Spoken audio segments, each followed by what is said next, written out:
Sorry, what page was it? 1782. 1782. Just while the witness is looking for that, will you be seeking a direction at some stage about the confidentiality of personal details? I'm just not sure whether that's a live problem. There may be some addresses and mobile phone numbers and the like, Commissioner, and I will ask for a direction to that effect, yes.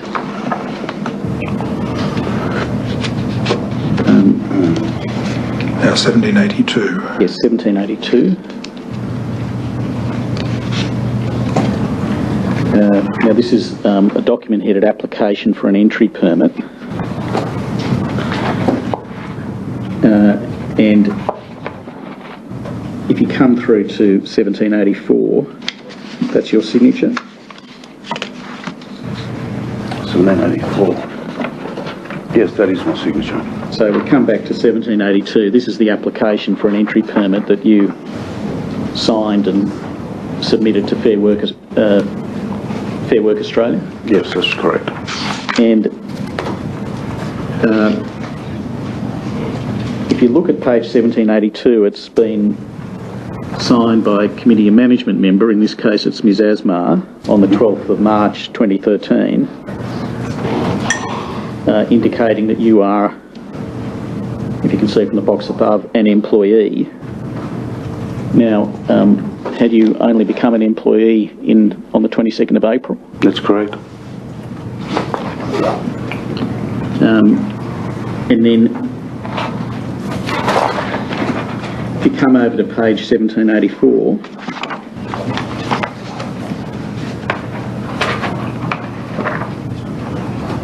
you've said, top of the page, it's probably easier to start the bottom of the page before, I'm sorry, Mr McCubbin. Bottom of page 1783 says, declaration by proposed permit holder. I, Robert John McCubbin, then come over to page 1784, declare that, and then subparagraph A, I have received the training about the rights and responsibility of a permit holder referred to in the declaration above. Had you received that training? No, not at all. And you knew that at the time when you signed it? Yes, I did. Why did you do that, Mr. I was directed by the Secretary of the Union, Miss Diana Asmar.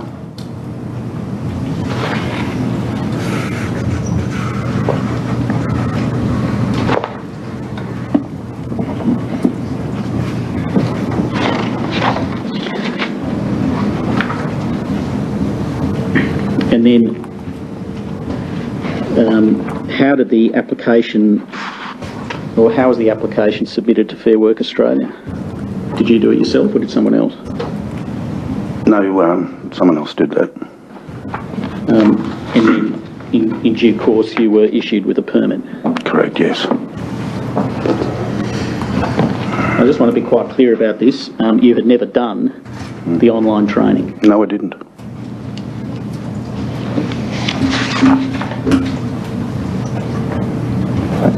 Well, I'm sorry, or the online test itself? That's, yeah. Yeah.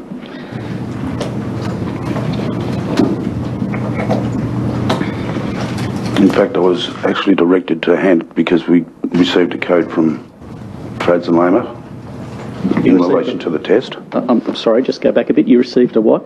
We received a code from Trades and Labour in relation to the test. You mean the ACTU? Yeah, sorry, yeah, ACTU.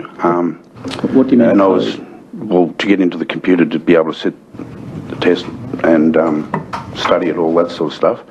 And I was told to pass that that code on to Miss Kimberly Kitchening by Diana. And was that in about March, was it? Just before you put the application in? No, it was after I put the application in. The application for an entry permit? Yeah. Well, how did you provide it to that material to Ms Kitching in writing? Through the computer. But email? Email.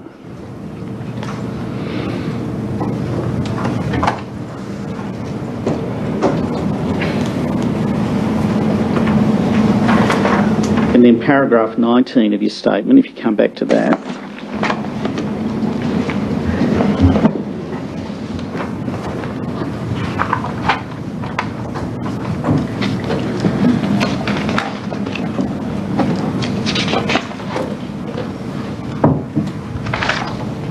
You say, I'm certain that Kimberley completed the right of entry test for a number of people and there was no secret about it. Everyone in the office knew about it. Kimberley did the test for, and then there's a number of persons set out.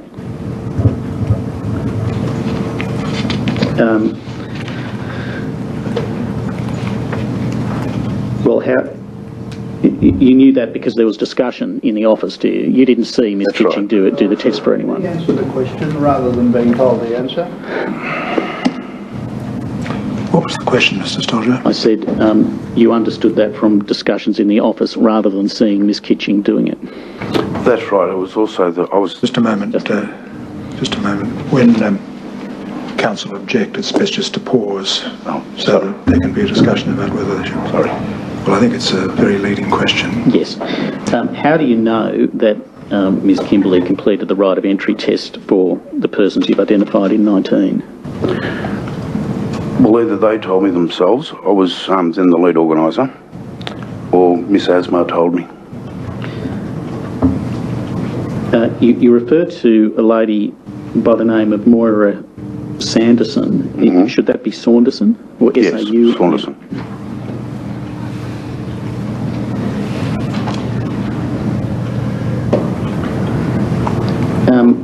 Do you remember, as you sit here today, which ones told you themselves that Ms. Kitching had done the test? David Eden, What did Mr. Eden say? that the test had been, that Kimberley had done his test. And what As about, well. what about any others? Jane Govan, What did she say to you? she told me that she had not done her test. Do you remember anyone else in particular?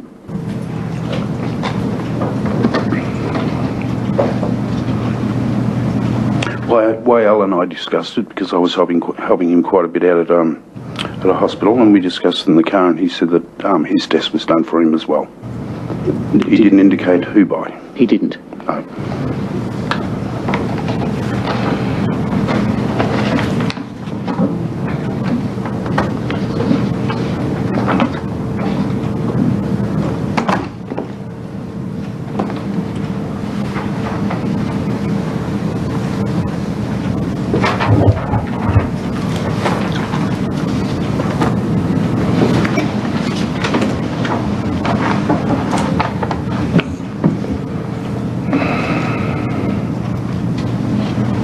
In paragraph 23, you've got some evidence about the funding for Ms. Asmar's campaign. Was that in 2012 you're talking about? Yes. It was after the election. It was in relation to getting funds for this upcoming election. I see. Oh, sorry, no. Just reread it, sorry.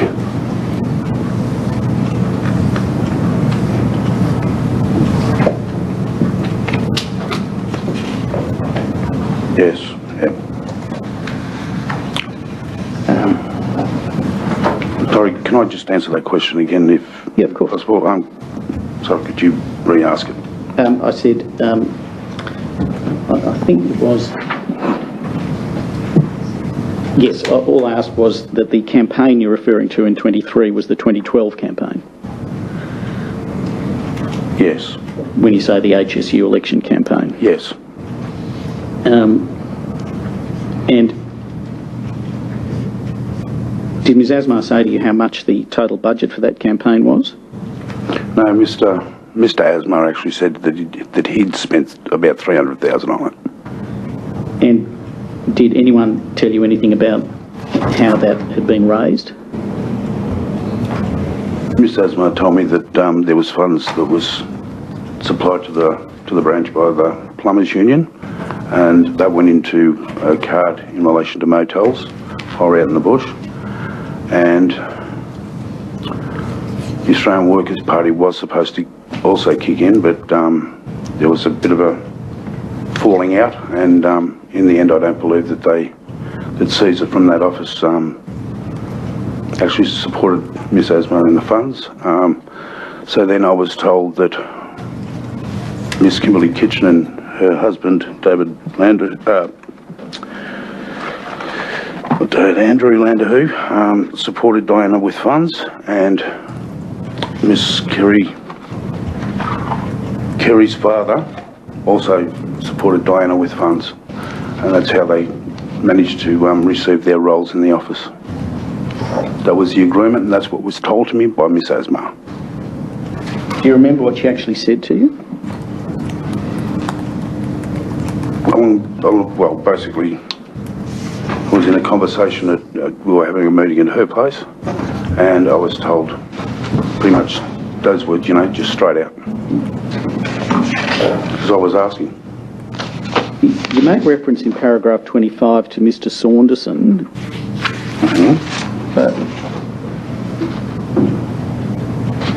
Did you actually, so he worked in the branch for a period of time, did he? Yes, he did. Was he related to Moira Saunderson? Yes. In what way? Brother and sister. And what was he actually doing? When was he at the branch? Do you remember?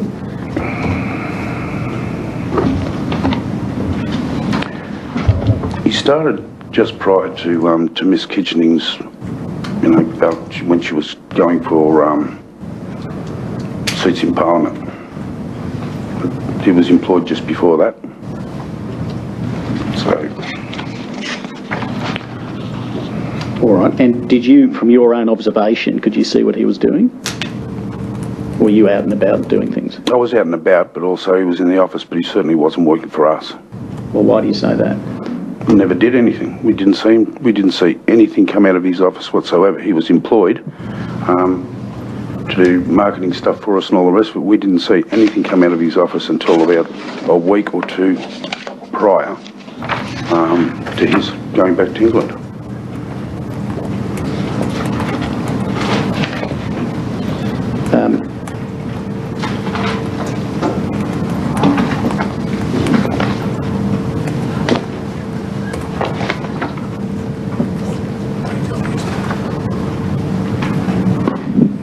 Yes, nothing further. Thank you, Commissioner. Yes, Mr. McCubbin, it'll probably be necessary for you to come back on some later occasion, so that other representatives can ask you questions if they want to. So you can leave the witness box for now. Thank you for coming today. Thank you.